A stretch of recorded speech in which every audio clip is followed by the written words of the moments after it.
This is my true story. I worked every day of my life so my son could live in peace, so he'd never know the hunger or struggle I once faced. I built a home with my own hands, brick by brick, believing that when I grew old, I'd find love and respect within its walls. But I was wrong. One evening, my son's wife looked me in the eye and called me a burden. My son stayed silent. That night, my heart shattered. But I didn't argue. I just made a one promise to myself, and that destroyed their life. Before I tell you what I did next, tell me where you're watching from and what time it is right now, and please subscribe so my story can reach more people. It happened during dinner on a quiet Sunday evening. The smell of food filled the air, but something in the room felt tense. I could feel it before she even spoke. My daughter-in-law sat across from me, her arms crossed, her eyes sharp and full of impatience. My son sat beside her, staring at his plate, avoiding my gaze. I had been living with them for a few months, since my health began to decline a little. I wasn't loud, I wasn't demanding. I kept to myself, helped where I could, and stayed out of their way. But that night, she finally said what had been building inside her. She looked straight at me, and with a voice that carried no hesitation, she said, "You're a burden, Dad. You don't contribute anything here just like that.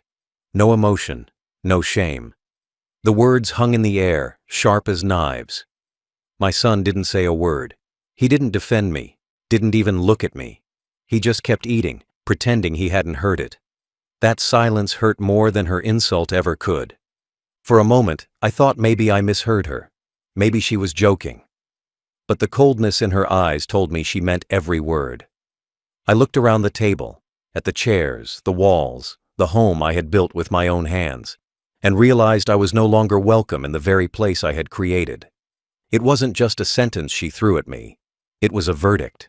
In her eyes, I had no value left. I tried to swallow my food, but it felt like gravel in my throat. My hands trembled slightly, not out of anger, but from the weight of humiliation. I glanced at my son again, hoping for even a small gesture, a look, a word, anything. But he stayed frozen, trapped between fear and convenience. That moment told me everything I needed to know about where I stood in their lives. After that, the room fell into a strange silence, the kind of silence that burns through your chest and leaves you hollow. She looked satisfied, as if she had finally said something she'd been holding back for too long. My son cleared his throat once, but said nothing. The only sound was the clink of silverware against plates. I kept my eyes down and finished my meal slowly. I didn't want to give them the satisfaction of seeing me break. When dinner was over, she stood up and began collecting plates, humming softly, like nothing had happened. My son stood too, gave me a quick nod, and walked away without meeting my eyes. I sat there alone for a few minutes after they left, staring at the half-empty glass of water in front of me. The room that once felt warm now felt colder than any winter night. I had heard stories of old parents being mistreated, but I never thought it would happen to me. I had worked my whole life, given everything I had to my son, and somehow ended up being treated like a useless old man taking up space. That night, I understood something painful. Love doesn't always survive comfort.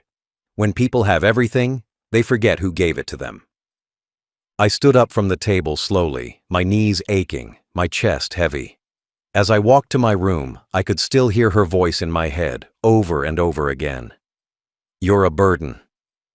The words echoed like footsteps in an empty hall. Each one hurt, but each one also woke something inside me that had been sleeping for years. I didn't know it then, but that sentence was the last thing she'd ever get away with saying to me. I closed my door quietly that night and sat on the edge of my bed. I didn't cry, I didn't shout. I just sat there in silence, feeling the weight of years pressing down on me. Years of work, of sacrifice, of love that had gone unnoticed. And then slowly, something inside me hardened. I decided that if they thought I was a burden, I would show them the kind of burden that leaves a mark even after it's gone. That night, I didn't sleep. I lay on my bed staring at the ceiling, her words echoing in my head again and again. You're a burden." Every time I closed my eyes, I heard it louder. I could feel those words crawling under my skin, stinging like a wound that refused to close. My chest felt heavy, not from age, but from betrayal. It wasn't just about what she said. It was about who said it and who stayed silent. My son. My own blood. The boy I had carried on my shoulders when he was too tired to walk. The boy I stayed awake for when he was sick. The boy I once swore I'd give my life for. He sat there, silent, while his wife tore my dignity apart. That silence was the cruelest sound I'd ever heard. In the dark, memories came flooding back. I saw flashes of my younger days, working long hours in the factory, coming home with sore hands and an empty stomach, saving every coin just to give him a chance at a better life. I remembered the day I bought this house, brick by brick, watching it rise from the ground. I didn't build it for me. I built it for him, for his future, for his family. And now, that same family looked at me like I didn't belong there, like I was nothing more than a ghost haunting their comfort. The pain didn't come all at once. It crept in slowly, wrapping itself around my heart until it became hard to breathe. I kept asking myself what I had done wrong. Was I too old? Too slow? Too quiet? When did I stop being a father and become just another problem to be managed? The truth hit me hard. I had given too much. I had given everything. And in giving everything, I had taught them to take me for granted. The next morning, I tried to act normal. I walked into the kitchen, greeted them, sat at the table. My son barely looked up from his phone. His wife poured herself coffee, ignoring me completely. The same woman I once called daughter, the same woman whose wedding I had paid for, whose car I had helped them buy. Now she couldn't even look me in the eye. Every movement she made was sharp, impatient, like I was an inconvenience standing in her way. When she brushed past me, she sighed loudly, as if my very presence made the air heavier. I wanted to say something, to remind her that one day she would grow old too. One day, her hands would shake, her body would slow, and maybe she'd need someone to care for her. But I didn't. I just sat there quietly, feeling the kind of pain that words can't fix. Pain that sits deep inside the bones. Pain that comes from love that's been rejected. When my son left for work that morning, he said nothing. Not a goodbye, not a glance. Just the sound of the door closing. I watched him go, wondering when exactly he had changed. Maybe it was my fault. Maybe I'd made life too easy for him.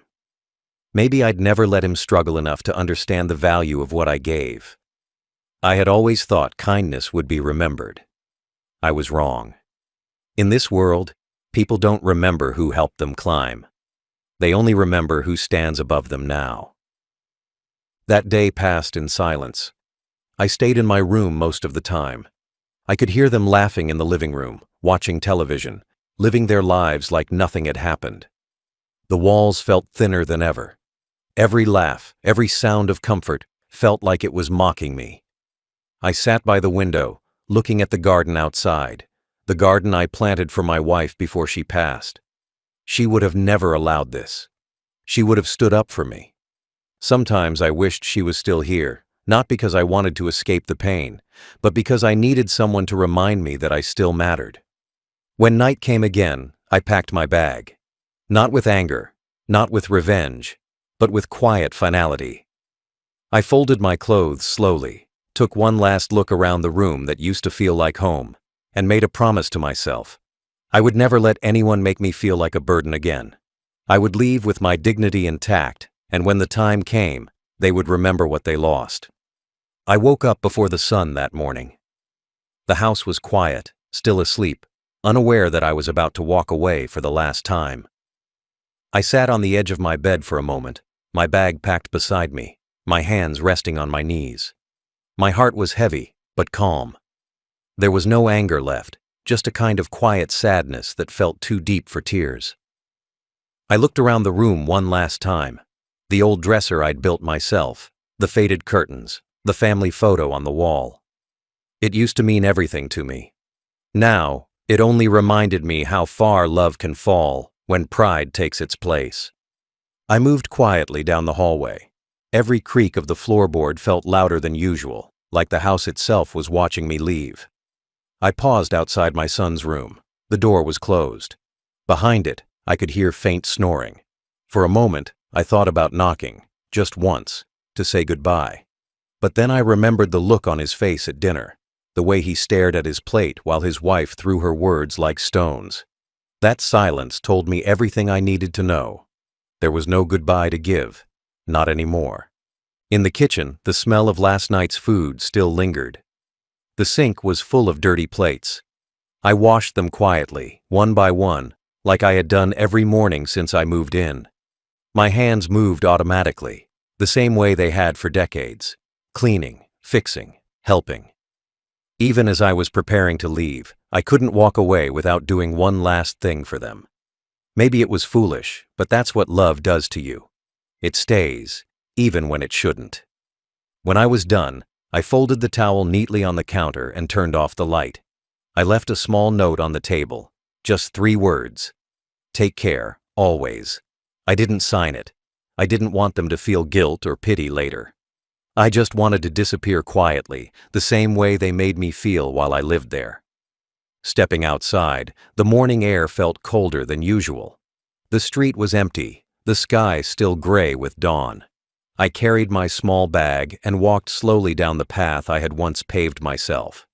The same path that had led my son to his first day of school. The same one I had walked 100 times carrying groceries, bills, and hope. Now, I was walking it alone, not as a father going home, but as a man leaving behind everything he built. When I reached the end of the road, I stopped and turned around one last time. From where I stood, I could barely see the house. It looked peaceful, quiet, as if nothing inside had ever broken. I took a deep breath and whispered, "Goodbye," to no one in particular. The words vanished into the cold air, unheard, unanswered, but they were enough. I walked until I reached the main street and found a small taxi waiting by the corner. The driver looked at me through the mirror and asked where I wanted to go. For a moment, I didn't know what to say. I had no destination, no plan, no one waiting for me. Finally, I said the name of a small motel across town, a place I had stayed once, years ago, when the house was still being built. Funny how life brings you back to the beginning when everything ends. When I arrived, I paid the driver and checked in. The room was small, with a single bed and a window that looked out over a quiet street. I placed my bag down and sat by the window. The silence was strange at first, heavy but clean. No insults, no tension, no pretending. Just the sound of wind and distant traffic. For the first time in a long while, I felt free, lonely, but free. I spent that day thinking about the years I had wasted trying to please people who stopped caring, about how love can turn into dependence and dependence into contempt. I realized that somewhere along the way, I had stopped living for myself. Everything I did was for my son, for his comfort, for his success. I had built him a life so big that he forgot who built it. That was my mistake. As the sun set, I made a promise to myself. I would never let my pain end in bitterness. I would turn it into something stronger, something lasting. They had taken my place in their home, but they would never take the peace I was about to find. That night, I fell asleep to the sound of my own breathing, slow, steady, free of anger. The silence that once felt painful had become my shield. The first few mornings at the motel were quiet, too quiet. I woke up early, out of habit, expecting to hear footsteps, dishes, voices, but there was nothing. Just the hum of a ceiling fan and the faint sound of cars outside. At first, the silence felt empty, but slowly, it started to feel peaceful. I would sit by the window with a cup of tea, watching the world move while I stayed still. I had nowhere to be, no one to serve, no one to prove anything to. It was strange, after all those years, to finally belong only to myself. But peace has its own kind of pain. I kept thinking about everything that had led me there. Not just the insult, but the years that came before it. I thought about the nights I came home from work with my hands aching, my back sore, but my heart full because I knew I was building something for my son. I thought about the day I handed him the house keys, smiling like a fool, telling him, "It's yours now." I remembered how proud I was, how I thought that meant I had done my job as a father. I didn't know then that I had also signed away my worth in his eyes. Every time I thought about her words, "You're a burden," I wondered what kind of person looks at an old man and says something like that. Maybe she saw my slow steps, my trembling hands, my quiet presence, and mistook it for weakness. But weakness isn't being old. Weakness is forgetting the people who made your comfort possible. Weakness is having everything and still showing no gratitude.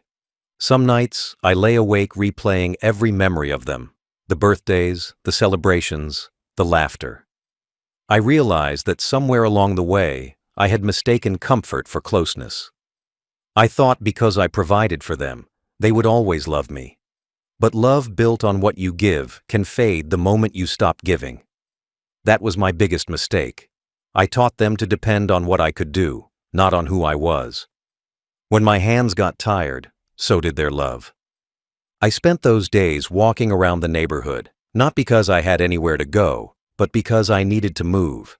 I passed by families laughing on porches, children riding bikes, old men feeding pigeons in the park. Life went on for everyone, like it always does. No one knew that I was a man who had built a home and lost it to silence. No one knew that I was a father without a family. But somehow, that anonymity was freeing. No pity, no judgment. Just another old man among many. One afternoon, as I sat on a bench near the park, I saw a father helping his little boy tie his shoe. The boy laughed, his voice echoing across the grass. The father smiled patiently, fixing the knot with his rough hands. It reminded me of my son when he was small. Back then, he'd run into my arms and tell me I was the strongest man in the world. I believed him. Sitting there, I realized how long ago that was. How quickly admiration can turn into embarrassment once money enters the picture. The more I thought about it, the clearer it became. They didn't change overnight. It happened slowly. Every new purchase, every new promotion, every luxury. It pulled them a little further away from who they were. I had watched it happen and told myself it was just part of life. I didn't see that success had turned them into strangers. My son didn't lose his heart in one day. He lost it one comfort at a time. That evening, I took out my old wallet and found a faded photo of my wife. She was smiling, holding our baby boy. I stared at it for a long time, feeling something shift inside me. She would have never let this happen. She would have stood between me and their cruelty. For the first time since I left that house, I whispered to her picture, "You were right. I was too soft."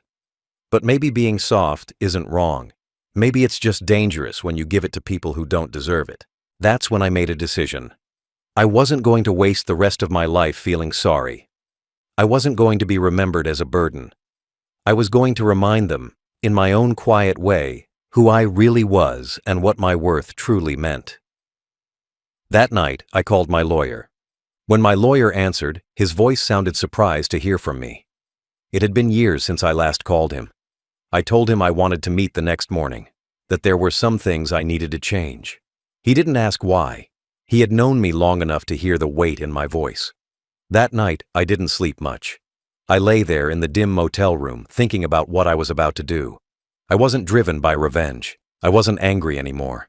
I was simply done being invisible. I had given my life to people who forgot I existed. Now I would make sure they remembered, but not the way they expected. The next morning, I ironed my shirt, combed my hair, and looked at myself in the mirror.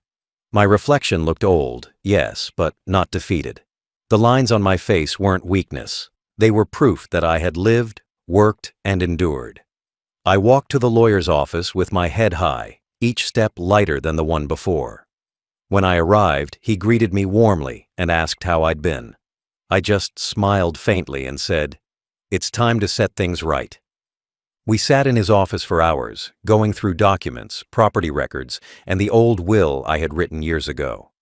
Back then, I had left everything, the house, the land, the savings, to my son. It felt natural at the time. I wanted him to have the life I never did. But now, looking at those papers, I felt something shift inside me. It wasn't about punishing him. It was about restoring balance. Love without respect is hollow, and inheritance without gratitude is poison. The lawyer asked what I wanted to change. I took a deep breath and told him I wanted everything, every property, every investment, every bit of value tied to my name, to go to causes that would outlive me. I wanted the mansion, the one worth over $4 million, to go to a senior care foundation. I wanted the money I'd saved to help build a shelter for abandoned elders. The irony wasn't lost on me. The same people who once called me a burden would live in comfort because someone cared, just not the ones who should have. My lawyer hesitated for a moment, then nodded. He asked if I was certain. I told him I had never been more sure of anything in my life.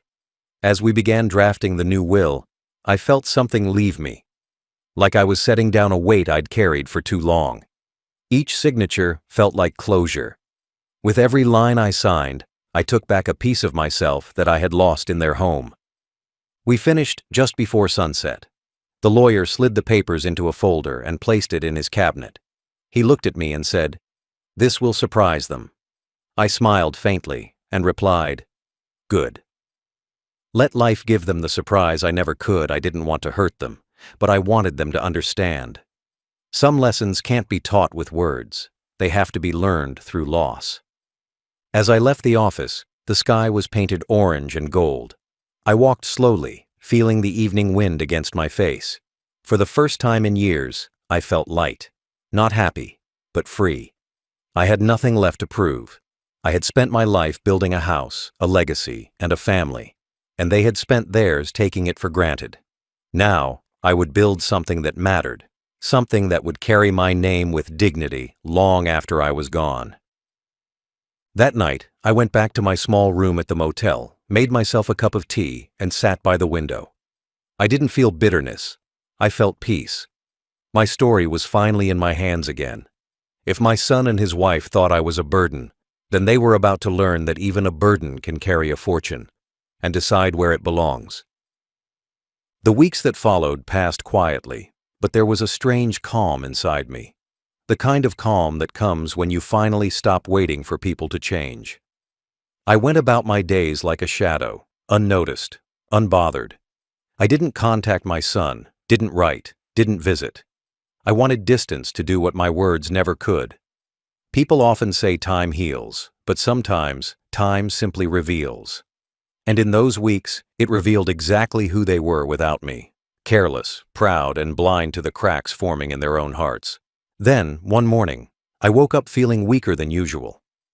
My chest felt heavy, my breath shorter than it should have been.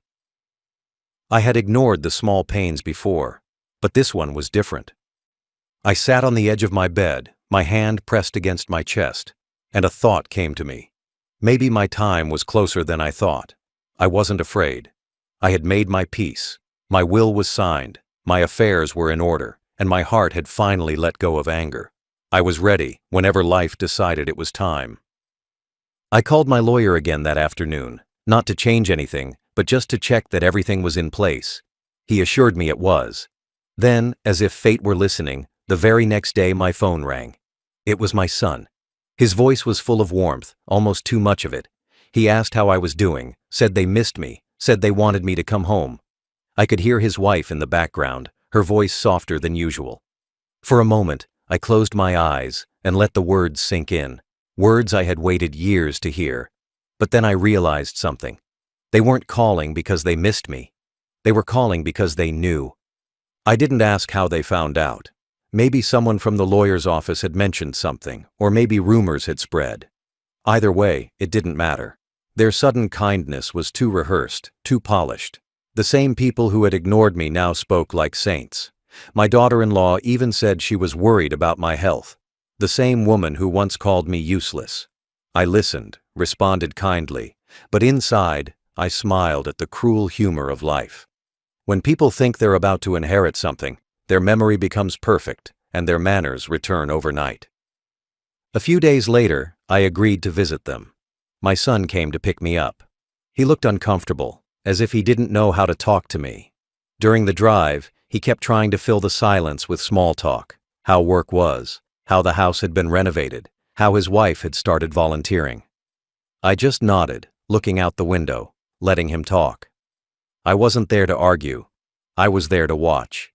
To see for myself how people behave when they think you're dying with money in your name. When we reached the house, my daughter-in-law ran out to greet me. She hugged me, something she hadn't done in years.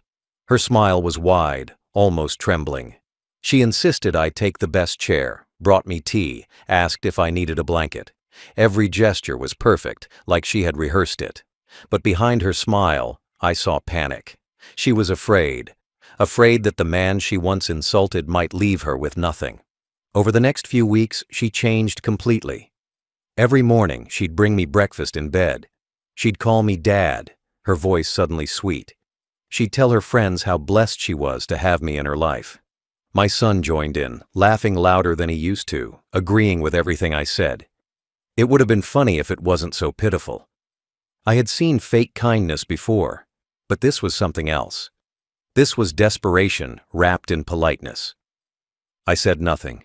I just played along. I let them think I believed it. I let them feel safe, certain, proud of their act.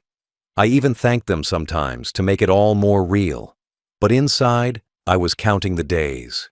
I knew that soon, after I was gone, they'd sit in a lawyer's office with greedy smiles, waiting to hear how much of my wealth would be theirs. And when that moment came, they would finally hear the truth. At night, as I lay in bed under their roof again, I didn't feel hate. I just felt sad. Not for myself, but for them. They had everything a person could want: a home, money, health, family.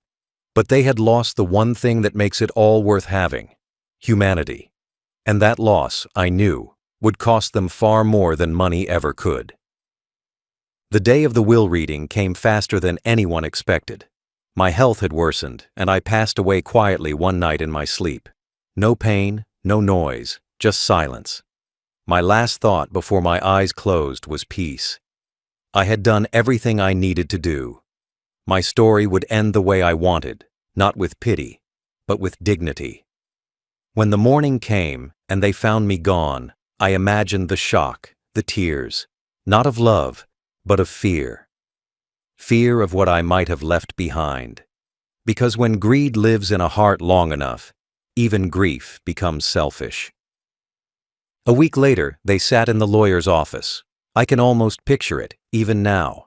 My son in his expensive suit, pretending to be solemn, and his wife beside him, her makeup perfect, her face carefully painted with sadness. They probably brought flowers, maybe even spoke about what a good man I was. The same man she once called a burden. The same man my son watched being humiliated and said nothing. And now, here they were, sitting in polished chairs, eager to collect what they thought was owed to them. The lawyer entered, holding a thick folder. The room must have gone still. He greeted them politely, his face calm but serious. He began by reading my name, my date of birth, and the formal words that always come with a will. My son probably glanced at his wife, a quiet excitement hidden under fake sorrow. In their minds, they were already dividing the mansion, the land, the money. I can see it now, her eyes shining, her hand resting on his arm, thinking about the life ahead without me in it. Then the lawyer started reading my message. To my son and his wife, he began, who once told me I was a burden. At that moment, I imagined their smiles froze. The air must have turned heavy. I leave nothing, the lawyer continued, but the memory of those words. May they remind you that wealth without love is worth nothing, and comfort without respect is a curse. The room must have gone silent, not the kind of silence that brings peace, but the kind that burns. The lawyer paused before continuing, letting every word settle like dust on the table. As for my estate, he said, my mansion, valued at $4 million, along with all related assets and funds, will be transferred to the Golden Age Senior Foundation to care for the elderly who have been forgotten by their families. He read every word slowly, clearly, leaving no space for doubt or confusion. There it was. Everything they had expected, gone. Every dream they built on my death, gone in one breath. I can imagine my son's face, pale, stunned, his mouth slightly open, searching for words that wouldn't come. And her, my daughter-in-law, the woman who once told me I didn't contribute, the woman who looked at me like I was worthless. Her face probably twisted in disbelief. She might have even laughed at first, thinking it was a joke. But the lawyer wasn't joking. When he handed her a copy of the will, the reality must have hit like a storm. She fell to her knees, crying, pleading, saying things she should have said years ago. But tears after greed mean nothing. They wash nothing clean.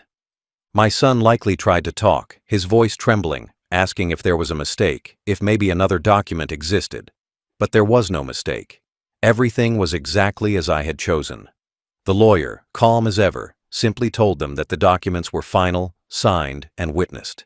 Their faces must have been blank, drained of the arrogance they once wore so easily. When the meeting ended, they probably left in silence. No one dared to speak. Outside, the sun would have still been shining, but to them, it must have felt like night.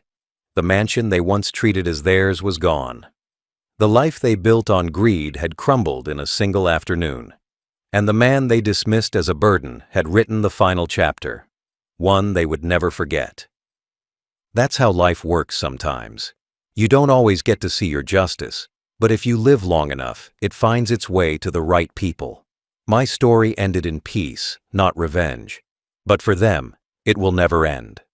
Every time they pass by that mansion, now filled with the laughter of old souls like me, they'll remember the day they lost everything, not because I hated them, but because they forgot to love me. The moment the lawyer finished reading, the air in the room changed. What had begun as a quiet, polite meeting turned into a storm of silence and shock. My son sat frozen, his face pale, his hands trembling slightly against the table. His wife's mouth opened, but no words came out, only a faint gasp, like she had forgotten how to breathe. The lawyer didn't look at them.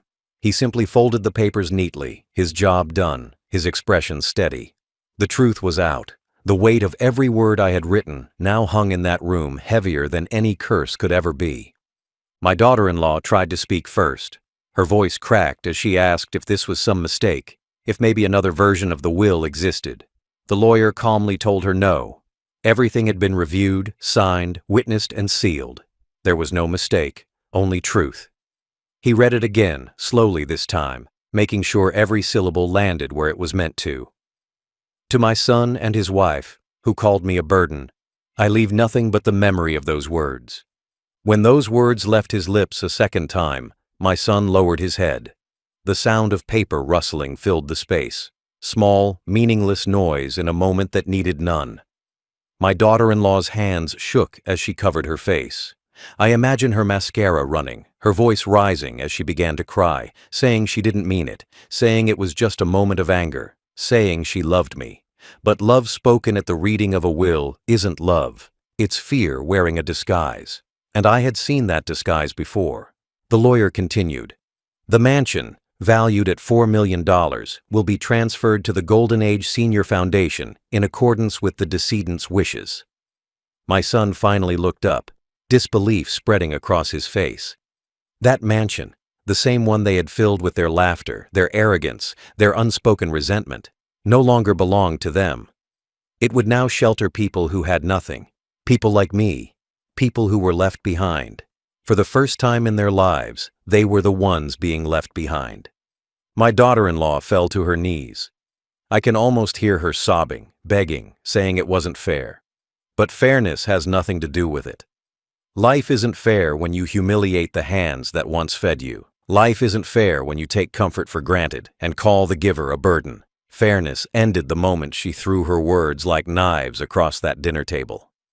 What she felt now wasn't injustice. It was reflection, a mirror finally showing her what she had become. My son didn't cry, but I know him well enough to imagine what went through his mind. The regret, the shame, the echo of all the times he stayed silent when she disrespected me.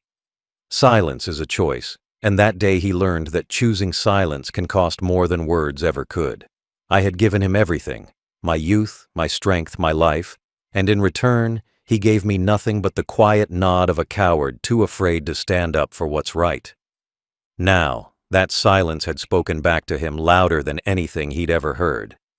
The lawyer, still calm, closed the folder and said there was nothing more to discuss. The will was final. He offered his condolences, but they barely heard him. My son sat still, his wife clinging to his arm, whispering frantic words that meant nothing anymore. I imagine the lawyer watching them go, their footsteps dragging, the sound of broken pride echoing down the hall. The same pride that once made them look down on me was now reduced to dust. Outside that office, the world went on. People passed by, cars moved, life continued as usual. But for them, time must have stopped. The mansion, the money, the comfort, all of it gone in a single moment. And in its place, only memories remained. Memories of every cruel word, every act of disrespect, every chance they had to be kind and chose not to be. Those memories would haunt them far longer than my absence ever could. In the end, they didn't lose my house. They lost the right to call it home. They didn't lose my money. They lost their own humanity. And as they walked away from that office, I hope they finally understood the truth. When you treat love like a burden someday, that love will set itself free. They left the lawyer's office in silence. The sky outside was gray, heavy with clouds that looked ready to break. My son walked ahead, his wife trailing behind him, clutching her purse like it was all she had left in the world. In a way, it was. The car ride home must have been unbearable. Two people trapped in the same silence they once used to destroy me. Neither of them spoke. There were no arguments, no comfort, just shame sitting between them like a ghost. The same house they were driving toward, the mansion they had treated as their pride, was now nothing but an empty shell waiting to be taken away. When they pulled into the driveway, I imagine she broke first. Tears that had once been rare now came in floods. She threw herself onto the steps, crying, shaking, pleading for something that no longer existed. My son stood nearby, staring at the house, his face blank. Not because he didn't care, but because he finally realized how deeply he had failed. Every brick of that mansion carried my effort, my years, my sacrifice. But it also carried his silence. And now, both were gone. Inside the house, the air must have felt strange. Every sound echoed louder. The laughter that once filled the rooms was gone, replaced by the kind of quiet that only regret can bring. I imagine my photo still hung on the wall, the same one they probably walked past every day without looking at. Now, they couldn't stop staring at it. My eyes, frozen in that picture, must have looked right through them, asking the questions they had no answers for. My daughter-in-law paced the living room, her face swollen from crying. She called my name again and again, as if I could answer her now. She begged for forgiveness from a ghost, hoping her words could undo years of cruelty. But forgiveness doesn't erase what's done. It only reveals what's true. And the truth was this. She had never seen me as a person, only as a shadow in her perfect world. Now that the shadow was gone, the light burned too bright for her to stand in. My son finally sat down, his head in his hands. He didn't cry, not loudly, but tears came anyway, slow, bitter, filled with everything he should have said years ago. He remembered the day his mother died, how I had promised her I'd raise him right. He remembered the nights I stayed up when he was sick, the meals I skipped so he could eat. He remembered my rough hands fixing the roof during storms, my tired voice telling him to keep going in school. All those moments came back to him like a flood. But memory is cruel when it comes too late. It doesn't heal, it punishes. Neighbors must have seen them that day, the rich couple who suddenly looked small. Rumors spread fast. Some felt sorry, others whispered that it was karma. But none of that mattered. Inside that mansion, there was no wealth left, no power, no pride. Just two people staring at everything they had and realizing how quickly life can take it all away. Days passed, and the papers arrived. The house was officially transferred. They had 30 days to leave, 30 days to pack up the same rooms that had once overflowed with comfort, 30 days to face the ghosts of every insult, every cold stare, every ungrateful word. My daughter-in-law begged my son to appeal, to fight it, but he couldn't. Deep down, he knew fighting would mean denying the truth, and the truth was that they deserved exactly what they got. When the day came to move out, I imagined she stood in the doorway, looking around one last time. Maybe she touched the walls, maybe she cried, maybe she whispered an apology to the air. My son likely stayed silent, holding the door open, too ashamed to say a word. The car drove away slowly, and as the mansion disappeared behind them, so did the life they thought they earned. The foundation workers moved in soon after. Old men and women filled the halls, their laughter soft, their gratitude pure. The place that once held greed now held peace. The mansion became what it was always meant to be, a home for those forgotten, not by blood, but by love. My name hung on the front gate, carved in gold, in honor of those who were called burdens. And so, while they carried their guilt, I carried my peace, even in death. Because the truth doesn't always roar. Sometimes it just waits, silent and patient, until the day it's finally heard. Justice came quietly, not with shouting, not with revenge, but with time. Months passed after they lost the mansion. The world forgot about it quickly, but they didn't. They carried it like a shadow that followed them everywhere. Every time they looked at a large house, every time they drove through a wealthy neighborhood, they saw what they once had and who they lost it to. That guilt didn't fade, it grew heavier each day. And that, I think, was the truest justice of all, not punishment by others, but punishment by memory. My son and his wife moved into a smaller house, far from the neighborhood where everyone knew them. The same woman who once filled rooms with arrogance now avoided people's eyes in the street. The same son who once spoke proudly about success now worked quietly, keeping his head down. They told no one the truth.